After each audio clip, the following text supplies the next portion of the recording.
She wasn't the kind of first lady people expected. She wasn't glamorous. She wasn't quiet. And she refused to be just a hostess in the background. Instead, Eleanor Roosevelt became a voice for the voiceless. In an era when women were told to smile and wave, she picked up a pen and a microphone, and with compassion, courage, and an iron will, she redefined what power could look like in a woman.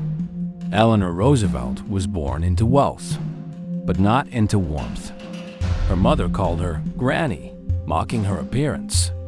Her father, whom she adored, died when she was just 10. By the time she was a teenager, she'd lost almost everyone she loved. She grew up in silence, but learned to listen. She learned that pain could either harden you or shape your empathy. She married her fifth cousin, Franklin Delano Roosevelt. Their marriage was a political alliance, but not a fairy tale. When she discovered he had an affair, Eleanor made a choice few women dared to make.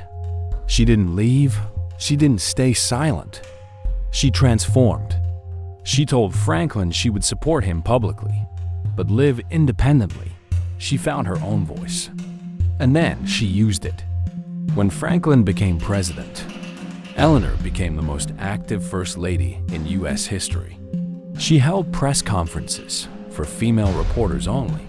She traveled the country during the Depression, visiting coal miners, poor farmers, African American schools. She told her husband the truth others wouldn't. She didn't just decorate the White House. She used it as a platform. During World War II, Eleanor visited soldiers overseas. She consoled grieving mothers. She pushed for civil rights and desegregation, decades before it became law.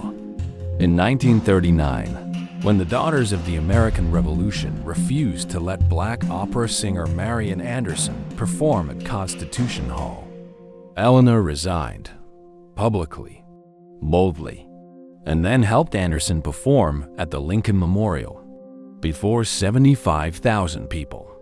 She didn't whisper for change. She demanded it. After Franklin's death in 1945, most first ladies faded into history. Eleanor was just getting started. President Truman called her the First Lady of the World. She chaired the United Nations Committee that drafted the Universal Declaration of Human Rights. That's right. The First Lady helped define what human rights meant for the entire planet. She never stopped writing, speaking, pushing. She wrote a newspaper column 6 days a week for 27 years. She faced criticism, sexism, political attacks, and she answered them with grace and facts.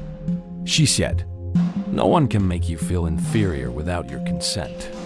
When she died in 1962, the world mourned not just a former First Lady, but a warrior for justice.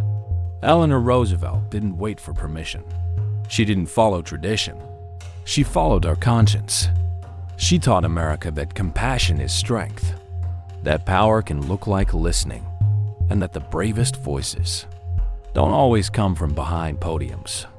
Sometimes they come from women who were never supposed to speak at all.